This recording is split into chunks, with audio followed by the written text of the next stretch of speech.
عدی بن حاتم کہتے ہیں جب میں آیا تھا نا حضور کی بارگاہ میں تو مجھ سے پہلے میری بہن آئی تھی. ان کے قبیلے کے ساتھ مسلمانوں کا جہاد ہوا، لڑائی ہوئی، جنگ ہوئی، تو وہ قیدیوں کی ساتھ وہ بھی بارگاہ رسالت میں حاضر ہوئی. تو جب حضور سے انہیں معافی ملی نا تو حاتم تائی کی بیٹی عدی بن حاتم کی بہن وہ واپس گئی اور اپنے بھائی سے جا کے کہنے لگی بھائی میرا اور تیرا خیال یہ تھا کہ وہ معاذ اللہ ایک بادشاہ ہیں اور وہ مختلف علاقے فتح کر کے ایک بڑے بادشاہ بن رہے ہیں، لیکن ہمارا خیال غلط تھا. جن کو میں مل کے آئی ہوں وہ بادشاہ نہیں ہیں، وہ اللہ کے سچے رسول ہیں. میں نے ان کو گہرائی سے دیکھا ہے، چیزوں کو پرکھا ہے، وہاں کے ماحول کو دیکھا ہے. تیری حیات پاک کا ہر لمحہ پیغمبر لگے، تو میں نے لمحہ لمحہ محسوس کیا ہے وہ سچے رسول ہیں. تو عدی کہتے ہیں میں نے اپنی بہن سے کہا کہ میں اسی طرح عورتوں کی باتوں پہ تو یقین نہیں نہ رکھ سکتا، میں جاؤں گا، میں دیکھوں گا، غور کروں گا. عدی کہتے ہیں میں حضور کی بارگاہ میں آیا تو نبی کریم مسجد میں تشریف فرما تھے، چٹائی پہ غلاموں کے ساتھ ہی بیٹھے تھے. آپ کی توجہ ہے میری بات پر؟ جتنا چسکا ہمیں پروٹوکول کا لگ گیا نا، وزیروں کو بھی اور پیروں کو بھی، یہ خطرناک ہے. جب آپ کا ایک مخصوص پروٹوکول ہو جاتا ہے، یہ صرف وزیروں کا نہیں، یہ پیروں کا بھی ہے، تو آپ کا اپنی عوام سے گیپ بڑھ جاتا ہے. آپ کوئی رسائی نہیں ہوتی آپ کو عوامی مسائل کا. وہ 2 4 5 خوش آمدید جو آپ کے گرد ہوتے ہیں وہ کہتے ہیں سب اچھا ہے، سارے ووٹ ہی تواڈے نے، ہر بندہ ہی آپ کا حمایتی ہے. لیکن جب آپ عوامی ہوتے ہیں، لوگوں کے بیچ رہتے ہیں، پھر آپ لوگوں کا درد بھی سمجھتے ہیں. یعنی بہت سارے لوگ شور ڈالتے ہیں نا پٹرول مہنگا ہو گیا ہے، غریب یہ شور نہیں ڈالتا نا، وہ کہتا ہے کرایہ 10 روپے بڑھ گیا ہے. پٹرول کا مسئلہ اس کا ہے جس کی گاڑی اپنی ہے، جس کی گاڑی اپنی، اس کا مسئلہ یہ ہے کہ 50 روپے کرایہ بڑھ گیا ہے، کیونکہ وہ تو کرائے پہ سفر کرتا ہے بس میں. تو ہمارا یہ معاملہ ہے کہ ہم عوامی نہیں ہوتے. عدی کہتے ہیں میں حاضر ہوا تو حضور غلاموں کے ساتھ چٹائی پہ بیٹھے، اور یہ مشکل کام ہے. جو لوگ انسانی حقوق پہ بڑا سبق پڑھاتے ہیں نا، ان کے اور ان کے ڈرائیور کا لباس دیکھ کے آپ کو پتہ چل جائے گا یہ کتنے انسانی حقوق کے علمبردار ہیں. ان کے اور ان کے ملازم کا رہن سہن پتہ چل جائے گا آپ کو کتنے یہ برابری کے قائل ہیں. لیکن حضور غلاموں کے بیچ بیٹھے، ایک سمت علی، ایک سمت عمر صدیق، ادھر عثمان، ادھر. بھلا ان جگمگ جگمگ تاروں میں مہتاب کا عالم کیا ہوگا.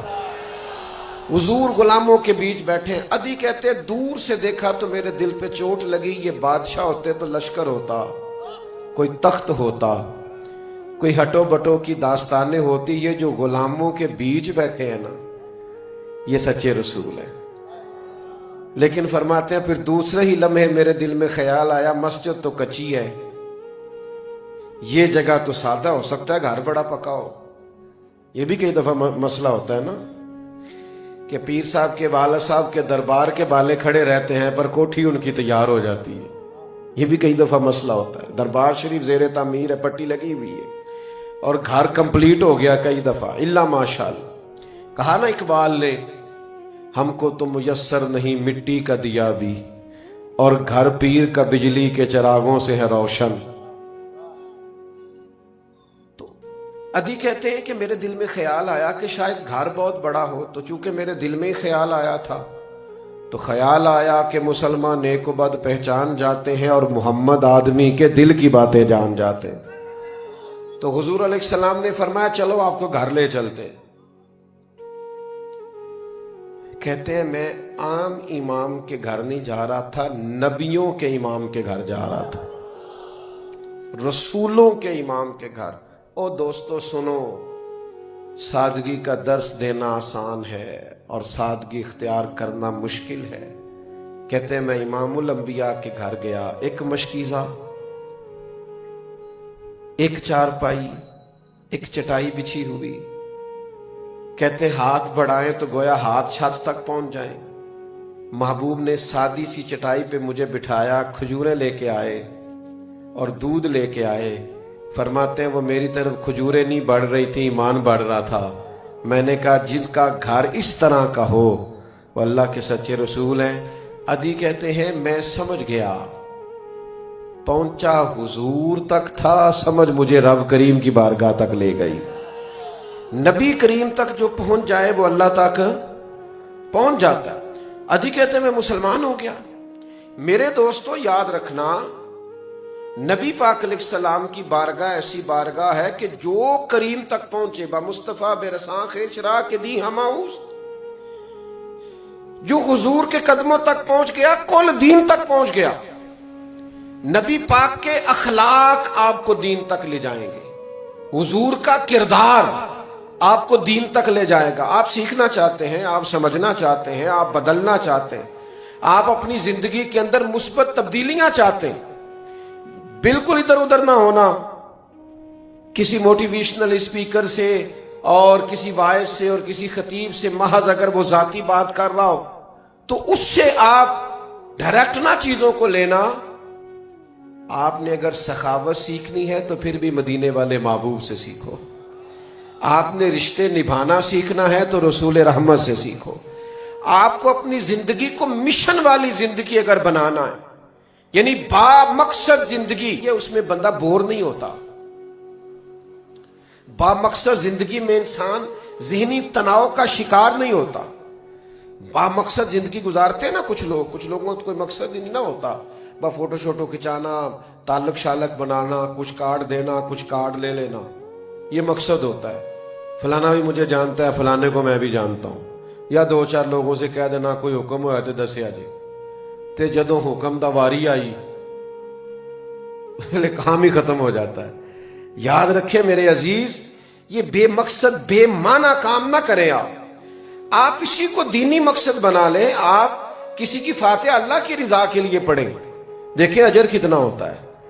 آپ کسی سے تعلق محض اللہ کی رضا کے لیے کریں، یہ تو تکمیل ایمان کا ذریعہ بن جائے. با مقصد زندگی آپ کو نہ تھکائے گی نہ آپ کبھی اکتائیں گے. مجھے ایک دفعہ میرے کالج کے دوست نے کہا چل یار نوکری کر تھک گئے ہیں، کچھ 4 دن کسی ٹھنڈے علاقے چلیے. میں بڑا اکتایا. میں کہا تو جا بھائی، اسی نہیں اکتائے، ساڈا تے کام ہی بڑا مزیدار ہے. نہ بندہ تھکدا ہے نہ بندہ اکتاندا. وہ جائے جو کسی ٹینشن میں ہو. میں تے اپنی حیاتی تو قربان تھی وہاں، محمد پکیندے گزر گئی. یہ تو مزیدار ہے. میری تو بات بن گئی ہے تیری بات کرتے کرتے. تو بھائی وہ جائے جو کسی ٹینشن کا شکار ہو. ہم تو بڑے سکون میں ہیں، بڑے اطمینان میں، اس لیے ضرورت نہیں پڑی کبھی کہ ذرا تھوڑا سا نکلیں تو تھوڑا سا ٹھنڈک ہو، تو کام ہی مزیدار ہے. آپ با مقصد زندگی دیکھیے نا. نبی پاک صلی اللہ علیہ وسلم ایک سفر پہ تشریف لے گئے تو کچھ دنوں کے بعد حضور واپس تشریف لائے. اللہ کے حبیب صلی اللہ علیہ وسلم کا مبارک طریقہ یہ تھا کہ حضور سفر پہ جاتے تو سب سے آخر میں سیدہ فاطمہ کے گھر جاتے، اور واپس تشریف لاتے تو سب سے پہلے سیدہ پاک کے گھر جاتے. تو حضور واپس آئے تو سب سے پہلے شہزادی کے کاشانہ نور میں تشریف لائے. تو لمبا سفر کر کے محبوب آئے تو آثار سفر تھے وجود پر. بظاہر کچھ تھکاوٹ تھی، کچھ لباس پر اس کے اثرات تھے. تو بیٹیاں باپ سے بڑا کیا پیار کرتی ہیں، اور پھر نبی پاک کی شہزادیاں، اور پھر سب سے چھوٹی شہزادی حضرت سیدہ پاک. حضور کا چہرہ نور دیکھا تو آنکھوں میں آنسو آ گئے. یا رسول اللہ صلی اللہ علیہ وسلم آپ بڑی مشقت فرماتے ہیں. دیکھیے اتنے دنوں کے بعد آپ آئے اور آپ کے چہرے پر اور وجود پر بظاہر تھکاوٹ کے آثار، سفر کے آثار. تو حضور نے نا بات کا رخ ہی بدل دیا. ہمیں تو کوئی ہمارا بچہ ایک دکھ سنائے تو ہم کہنا ہے پتر تینوں پتہ ہی نہیں میں بڑی دکھی زندگی گزاری. ہمارے پاس پیچھے 900 صفحہ باقی ہوتا ہے دکھوں کا. ہم تو اور زیادہ 4 آزمائشیں اپنی سنا دیتے ہیں. لیکن اللہ کے حبیب علیہ السلام نے بات کا رخ بدل دیا. حضور فرمانے لگے فاطمہ آپ کے والد کو اللہ نے بڑے مقاصد کے لیے دنیا میں بھیجا ہے. ہم بڑے مقاصد لے کے دنیا میں آئے، ہمارے مقاصد بڑے. فرمایا نہ کوئی مکان کچا بچے گا، نہ پکا بچے گا، نہ کوئی جھونپڑی بچے گی جہاں اللہ دین کے پیغام کو پہنچا نہیں دے گا۔ تو ہمیں اس کے لیے محنت تو کرنی ہے نا، پھر نکلنا تو ہے نا، پھر سفر تو کرنا ہے۔ تو نبی پاک علیہ السلام کی اخلاق، کردار، یہ آپ کو بتائے گا جینا کیسے، آپ کو سمجھ آئے گی، آپ اپنے آپ سے آشنا ہوں گے، اپنے خالق اور مالک سے آشنا ہوں گے۔ اپنے آپ سے آشنا ہوں گے تو زندگی گزارنے کا لطف آئے گا۔ اور جو لوگ رب سے آشنا ہونے لگتے ہیں نا، جنہیں اللہ کی معرفت ملنے لگتی ہے، وہ بندے طاقتور ہونے لگتے ہیں۔ میری طرف دیکھو نوجوانوں، جو جتنا جتنا رب سے آشنا ہونے لگتا ہے اتنا اتنا رب سے ڈرنے لگتا ہے۔ یہ کیمرے کی آنکھ آپ کو دیکھ رہی ہے تو اگر بتی چلی گئی تو، کیمرے کی آنکھ آپ کو دیکھ رہی ہے بچ کے رہنا، تو کیمرہ خراب ہو گیا تو، کیمرے کی آنکھ سے بندے جز وقتی نیک ہوتے ہیں۔ اور اگر کسی کا تصور یہ بن جائے کہ میرا رب مجھے دیکھ رہا ہے، اور اسے نہ اونگ آتی ہے نہ نیند آتی ہے، تو کل وقتی نیک ہوگا، پھر وہ تنہائی میں بھی نیک ہوگا، اکیلے میں بھی نیک ہوگا۔ اللہ کی معرفت جب حضور کے صدقے ملے گی تو آپ کا اپنے رب پہ بھروسہ ہوگا۔ میں آپ کو ذمہ داری سے بتاتا ہوں، آپ دنیا داروں سے امیدیں چھوڑ دیں گے، آپ کو کسی بندے کے ساتھ امید لگانا اچھا ہی نہیں لگے گا۔ جس کو رب پر توکل نصیب ہو جائے وہ دنیا کا سب سے طاقتور آدمی ہوتا ہے، مضبوط ہوتا ہے، اسے اللہ پہ بھروسہ ہے۔ 313 صحابہ بدر میں چلے گئے 1000 سے لڑنے۔ او خدا کے بندو، نہ اسلحہ ہے، نہ تمہارے پاس جنگی سامان ہے، نہ زیادہ گھوڑے ہیں، نہ تلواریں ہیں، نہ نیزیں، کیوں آئے ہو؟ کہنے لگے ہمیں بھروسہ ہے، ہمیں ہمارے نبی نے فرمایا تمہارا رب تمہاری مدد کرے گا۔ آپ کو جب اللہ پہ بھروسہ نصیب ہوگا، آپ مضبوط ہو جائیں، طاقتور ہو جائیں، آپ فکری بلندی کا شکار ہوں گے۔ آپ کے اندر سے کمزوریاں، بزدلیاں، بے چینیاں، لوگوں پہ بھروسہ کرنا، کسی کا مال دے کے پریشان ہونا، کسی کی بڑی گاڑی دیکھ کے للچانا، کسی کا گھر بڑا دیکھ کے پریشان ہونا، یہ نکل جائے گا۔ پھر تو حضرت بلال مسجد بھی سوئے نا، مسجد کی چٹائی پہ سوئیں، اور مسجد نبوی شریف میں جھاڑو دیں، اور حضور کے مہمانوں کی نوکری کریں۔ لیکن حضور معراج سے واپس آ کے فرماتے ہیں بلال کیا کرتے ہو؟ میں نے تو جنت میں بھی تمہارے قدموں کی آواز سنی ہے۔ جب آپ رب سے جڑیں گے تو پھر سادے کپڑوں میں بھی بڑا عروج ہے، پھر سائیکل سے اترے تو پھر بھی بڑے باوقار ہیں۔ شرط یہ ہے کہ بھروسہ اللہ پہ۔ وہ ہارون رشید آ رہا تھا حج کر کے، امام غزالی نے لکھا ہے، تو وہ گھوڑے پہ یا اونٹ پہ بیٹھا تھا تو ارد گرد اس کے لوگ نعرے لگا رہے تھے، بادشاہ سلامت جو آ رہے ہیں۔ نعرے لگانے والے بڑے سیانے ہوتے ہیں، یہ سبھی کے نعرے لگا لیتے ہیں، سیاسی نعرے کبھی اس کے لگائے، کبھی وہ کہتے ہیں ہمارے سیاستدان کا بھی ہمیں کوئی نہیں پتا، پچھلے 5 سال تو کسی اور پارٹی کے لگا رہا تھا نعرے، پتہ نہیں اگلے 5 سال کسی اور کے نہ لگا دے۔ تو وہ بھی سیانے ہو گئے، وہ بھی اب سب کے لگا دیتے ہیں، کہتے ہیں ایسے ہی چلتا ہے مارکیٹ میں۔ تو ہارون رشید کے دائیں بائیں لوگ نعرے لگا رہے تھے۔ ہارون رشید بڑی نعرے شعرے، بندہ خوش تو ہوتا ہے نا، ہماری گاڑیوں پہ جب پھول گرتے ہیں اور لوگ پیچھے بھاگتے ہیں تو نفس تو تسکین پاتا ہے نا، یہ معاملہ ہوتا تو ہے، اللہ تعالیٰ محفوظ کرے۔ بڑا راضی ہو رہا تھا ہارون رشید۔ اچانک ہارون رشید کی نظر پڑی تو ایک ٹیلے پہ حضرت بہلول دانا بیٹھے تھے، سادہ آدمی مٹی میں بیٹھا ہے بغیر چٹائی، اسی کسی دے کچھ بھی نہیں لگ دے، نہ کوئی ساڈا دردی، بیٹھے آرام سے۔ اور ہارون رشید کی طرف دیکھ کے نا تو حضرت بہلول دانا ہلکا ہلکا مسکرا رہے ہیں، ہنس رہے ہیں۔ تو یہ بعض لوگوں کی ہنسی بڑی معنی خیز ہوتی۔ ہارون رشید گھوڑے سے اترا، سارا مجمع وہیں کھڑا کیا، اور ہارون رشید جا کے حضرت بہلول دانا سے کہا السلام علیکم۔ فرمایا وعلیکم السلام۔ ہنس کیوں رہے تھے؟ تو پھر ہنسے، کہا یہ آپ کے ہنسنے میں کوئی راز ہے؟ تو حضرت بہلول دانا فرمانے لگے ہاس اس لیے رہا تھا کہ یہ جو لوگ تیرے نہیں نعرے لگا رہے، یہ تجھ سے پہلے والے بادشاہ کے بھی اسی طرح ہی نعرے لگاتے تھے، اور تیرے بعد والے کے بھی نعرے، پر تو بڑا عجیب آدمی ہے، تو بڑا راضی ہے کہ میرے نعرے لگ رہے ہیں، یہ تو سب کے لگتے ہیں، تیرے لگ رہے ہیں تو کیا اس میں خوش ہونے والی کیا بات؟ تو ہارون رشید پر بڑا اثر ہوا. بڑے لوگ جو ہوتے ہیں ظاہر ہے ان کے کوئی تقیہ کلام ہوتے ہیں, تو بڑے لوگوں کا تقیہ کلام تھا وہی اس کا بھی تھا. کہنے لگا حضرت میں نے سنا ہے آپ پر کچھ قرضہ ہے, مجھے حکم دیں میں آپ کا قرض اتار دوں, حکم کریں. تو حضرت بہلول دانا تھوڑا غصے میں آ گئے, فرمانے لگے ایک بات تو بتا, تیرا رب کون ہے؟ توجہ ہے میری بات پر, تیرا رب کون ہے؟ کہنے لگا اللہ. تو فرمایا میرا کون ہے؟ سنا کہ اللہ. تو فرمانے لگے ہارون رشید پھر یہ تو نہیں نہ ہو سکتا کہ اللہ ہارون رشید کو دیتا جائے اور بہلول دانا کو بھول ہی جائے. جہاں اپنا کام کار ہم بندوں سے امیدیں نہیں لگاتے, ہم اپنے رب کریم سے امیدیں لگاتے. جب حضور کے صدقے آپ کو معرفت الہی نصیب ہوگی اچھا ہی نہیں لگے گا. ویسے تو اب تحفے آئے تو ہم راضی ہوتے ہیں نا, میری خودداریاں تھکنے لگی ہیں, اب میں بھی تحفے پا کے خوش ہونے لگا ہوں.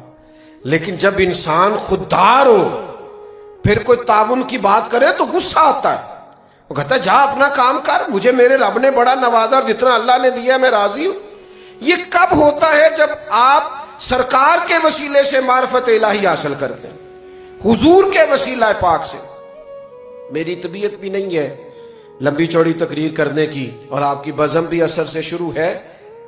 تھوڑا سا اس مضمون کو آگے لے کے چلو. وہ پھر جن لوگوں کو یہ معرفت نصیب ہو گئی تھی نا, وہ پھر حضرت صدیق اکبر جیسے لوگ تھے, حضرت صدیق جیسے. یعنی بادشاہ وقت کو رات کو کسی بوڑھی اماں کے گھر میں جھاڑو دینا پڑے تو پریشانی کوئی نہیں, کسی بوڑھی اماں کے گھر میں پانی بھر کے لانا پڑے تو پریشانی. کیوں؟ اس لیے کہ ان کو معرفت الہی نصیب ہے. پھر یہی مزاج ہو تو بندے حضرت عثمان, حضرت فاروق اعظم جیسے ہوتے ہیں. حضرت سعد بن ابی وقاص پتہ کیا فرمایا کرتے تھے؟ حضرت سعد بن ابی وقاص فرماتے تھے کہ نہ تو عمر اسلام میں ہم سے مقدم ہے, نہ ہجرت میں ہم سے مقدم ہے, نہ نفلی روزے زیادہ رکھے ہیں, نہ نفلی نمازیں زیادہ پڑھی, پر شان زیادہ لے گئے. لوگوں نے کہا حضور وہ کیسے؟ تو حضرت سعد بن ابی وقاص فرمانے لگے وہ اس لیے کہ جناب عمر نے دنیا سے کبھی دل نہیں لگایا, دنیا سے بے رغبت رہے, مال دنیا سے دور رہے. دل گویا جب بھی لگایا ہے یا اللہ سے لگایا یا اللہ کے رسول سے لگایا ہے. یعنی پابند لگے کپڑوں میں بھی خطبہ دے دیا, پرواہ کوئی نہیں. اپنی زندگی ساری سادگی میں گزار دی, مسئلہ ہی کوئی نہیں. یہ کب ہوتا ہے؟ جب آپ کی توجہ اللہ کی جانب, شکر کرنا بھی آسان, صبر کرنا بھی آسان, قناعت کرنا بھی آسان, تھوڑے پہ گزارا کرنا بھی آسان. شرط یہ ہے کہ سرکار کے ذریعے سے معرفت الہی نصیب ہو. اپنے حساب سے نہ ترتیب دیا ہوا ہو کہ کوئی نہیں جی خیر ہے, دنیا داری بھی رکھنی پڑتی ہے. میرے عزیزو یاد رکھ لیں, سمجھ لیں اس بات کو اور اس پر غور کر لیں کہ معرفت الہی سرکار کے صدقے ملتی ہے, اور اللہ کی معرفت جن لوگوں کو نصیب ہو جائے وہ پھر مضبوط ہو جاتے ہیں. زندگی سے کتنا پیار ہے آج لوگوں کو. آپ نے مجھے بتانا نہیں, ہاں نہ نہیں کرنی, پر کافی سارے لوگ موت سے ڈرتے ہیں. نہیں میں کہ تسی ہاں نہ نہیں کرنی, کیمرے جو نہ آ جائے جی کدھرے, پتہ چل جاتا ہے. کافی سارے لوگ موت سے, میں اکثر دوستوں سے کہتا ہوں کافی سارے لوگ پیسوں سے پیار کرتے ہیں تو لوگ غصہ کرتے ہیں, حالانکہ کرتے ہیں. کتاب و سنت پڑھ کے دیکھ لیں, لوگ پیسوں سے پیار کرتے ہیں. حضور فرماتے ہیں سونے کی 2 وادیاں ہوں تو آدم کا بیٹا کہتا ہے تیسری بھی چاہیے. کرتے ہیں لیکن آپ منوا نہیں سکتے کسی کو کہ میں کرتا ہوں. کوئی ماننے کو تیار, حدیث پاک میں ہے, قرآن مجید میں ہے, پیار کرتے ہیں, لیکن لوگ ماننے کو تیار. تسی بھی نہ منیا جے. ایسے میرے 2-4 دوست ہیں, میں انہوں نے کہندا رہنا, میں کہنا تہاڈے کو پیسے نہ ہون تے تسی بیمار جے لگدے ہو, اور جیب تہاڈی بھری ہوے تے تہاڈی صحت بھی. یعنی وہ کبھی کبھی ان کا اترا چہرہ دیکھوں تو میں ان سے پوچھ لیتا ہوں کہ آج کل گاہک کوئی کاٹا آ رہے ہیں دکان پہ. پتہ چل جاتا ہے کہ صحت مبارک جناب کی ٹھیک. یہ موت کا ڈر, یہ پیسوں کا پیار, یہ شہرت سے محبت, یہ اپنی ذات سے لگاؤ, یہ کب ہوتا ہے؟ جب آپ نے دنیا سے جینا سیکھا ہو, اور جب آپ نے سرکار کے صدقے جینا سیکھا ہو نا, تو پھر بندے کا حال یہ ہوتا ہے کہ کربلا میں اگر امام حسین کا سارا کنبہ بھی جائے اور جان بھی جائے تو بندہ خوش ہو کے ساری جان پیش کر دیتا ہے، اس لیے کہ اسے پتا ہوتا ہے ابھی میں نے قبر میں جانا ہے، ابھی دروازہ بند ہونا ہے، ابھی جنت کا باغ میری قبر نے بننا ہے، اور میں نے آنکھیں کھولنی ہے تو سامنے مدینے والے محبوب نے تشریف فرما۔ آج پھولے نہ سمائیں گے کفن میں آسی، کیونکہ قبر کی رات ہے ان سے ملاقات کی رات۔ تو دوستو نبی پاک کے دروازے پہ آؤ، یہیں سے آپ کو اپنی پہچان ملے گی، یہیں سے معرفت الہی ملے گی، یہیں سے جینے کا سلیقہ ملے گا۔ خلاف پیغمبر کسے راہ گزیر، حضور کے مخالفت کر کے آپ کبھی کوئی رستہ پا سکتے؟ یہ جو ملنگ شلنگ آپ کو ملتے ہیں نا، کہنے معرفت دی گل ہے، نہ داڑھی رکھی ہوئی ہے، نہ نماز پڑھتے ہیں، نہ ادھر ادھر جاتے ہیں۔ معرفت وہ کون سی معرفت ہے جو حضور کے علاوہ ہے؟ نبی پاک کی معرفت کیا تھی؟ حضور 5 نمازوں کی امامت کرتے تھے، جمعے کا خطبہ دیتے تھے۔ آپ کی توجہ ہے؟ میری طرف دیکھو، جمعہ پڑھاتے، عید پڑھاتے، نکاح پڑھاتے، سرکار مہربانی کرتے، غلاموں پہ شفقت کرتے، حضور قرآن و حدیث پڑھاتے۔ آج کل جڑا ایک کام کرے ہو تو مولوی ہے، تو درویش کون ہے؟ جنہوں بالکل کلمہ نہ ہوندا ہوئے، الا ماشاءاللہ، کبھی کبھی غسل کرتا ہو۔ یہ آپ نے کرائیٹیریا بنایا ہے، یہ دین کا معیار نہیں ہے، یہ ہمارے ذہن کی اختراع ہے۔ خدا را سٹیٹس کو سمجھو، معیار کو سمجھو، دین کا معیار کیا۔ سرور کائنات صلی اللہ تعالی علیہ وسلم نے بھرپور زندگی گزاری ہے۔ حضور حقوق سے بھاگنے کا معاذ اللہ درس نہیں دیتے کہ آپ کسی دربار پہ جا کے بیٹھ جائیں اور کہیں کہ جناب نہ مجھے نکاح کرنا ہے، اور نہ مجھے کوئی حق ادا کرنا ہے، نہ مجھے بچوں کا، بہن بھائیوں، ماں باپ کا خیال رکھنا ہے۔ نبی پاک نے تو بھرپور زندگی، آئلی زندگی بھی بھرپور گزاری، معاشرتی زندگی بھی بھرپور گزاری، ازواج مطہرات کے ساتھ حضور کی کمال شفقت، اپنے نواسوں کو حضور کندھوں پہ بٹھا رہے۔ سارے وہ کام جو روٹین میں انسانی زندگی کے لیے ضروری ہیں، سارے سرکار نے کیے ہیں۔ دین آپ کو بالکل نہیں کہتا کہ آپ سارے کام چھوڑ دیں، مسجد میں آ جائیں، تسبیح لے کے بیٹھ جائیں۔ بس دین اتنا کہتا ہے کمائی ضرور کرو پر کرنا ذرا جائز طریقے سے، حلال رزق کمانا، خیال رکھنا۔ دین کہتا ہے جہاں ہو وہاں دیانتدار ہو جاؤ۔ آپ حضور کے طریقہ مبارکہ کو اپنائیں، سب درست ہو جائے گا۔ میں آج یہ دیکھتا ہوں کہ سنت اور شریعت کے معاملے میں ہم کمزوری دکھاتے ہیں، شریعت کے ساتھ کھڑے نہیں ہوتے۔ یہ کیا ہے؟ چھوٹا سا مسئلہ ہے شادیوں پہ کہ آپ غیر شرعی رسومات روک دیں، کھانا کھلائیں، کوئی منع نہیں کرتا، گھر پہ لائٹنگ کریں، کوئی منع نہیں کرتا، لیکن آپ مردوں کی ویڈیو بنا لیں، عورتوں کی نہ بنائیں۔ مہندی کی بری رسم جہاں مرد عورتوں کا اختلاط ہوتا ہے نہ کریں۔ آپ سے کہا جاتا ہے ڈھول ڈھمکا شور شرابہ نہ کریں۔ تو یہ دو ایک کام شادیوں سے نہیں نکالے جا سکتے، کیوں؟ آخر کیا مجبوری ہے کہ 2-4 کام جو شریعت سے ٹکراتے کیوں نہیں ہم چھوڑ دیتے؟ کوئی اتنا بڑا مسئلہ نہیں، لیکن یہ اس وقت ہوتا ہے جب احساس ہو دین کا۔ یاد رکھنا، الجھ جاؤ گے، ذہنی تناؤ کا شکار ہو جاؤ گے، پریشان رہنا شروع کر دو گے، زندگی بور لگے گی۔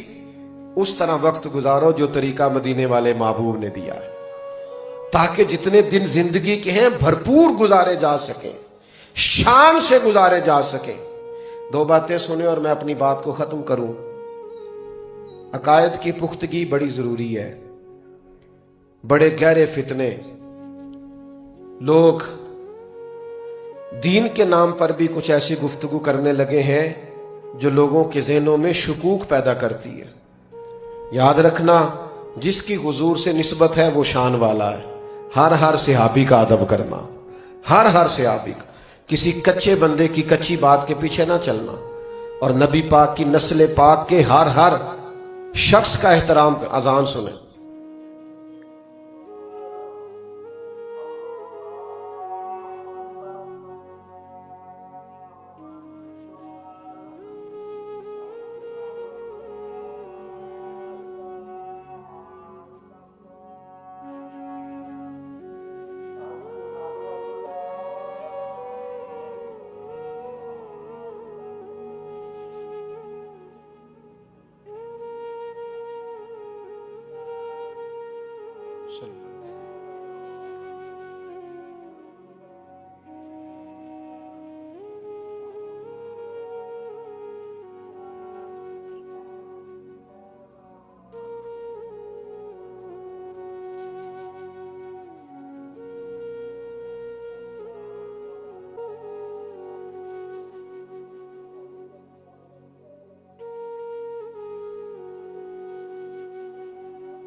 تو میں عرض کر رہا تھا کہ اہل بیت نبوت کے لیے اپنے دلوں میں بہت زیادہ عقیدت کے، محبت کے جذبات پیدا کریں، ان کے بارے میں اپنے دلوں میں بہت زیادہ احترام پیدا کریں، اور خوب مصلح کے ساتھ اپنے آپ کو وابستہ کریں۔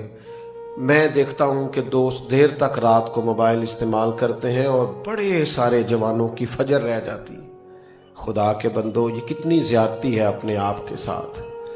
آپ مہربانی کریں کچھ وقت پہ سوئیں، اور اگر ایسا نہیں ہے تو فجر پڑھ کے سو جائیں پھر، لیکن اپنی عبادات کو، مثلا کتنی ہم کمزور ہیں کہ بنیادی مسئلہ ہے نماز، اور ہم آج تک صرف نماز کی تبلیغ کر رہے ہیں۔ جو مسلمانوں کا گروہ نماز کا ہی پابند نہیں ہو سکا۔ حضرت عمر نے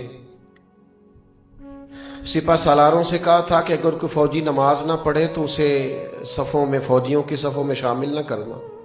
جو رب کا وفادار نہیں وہ ہمارا وفادار کیسے ہو سکتا؟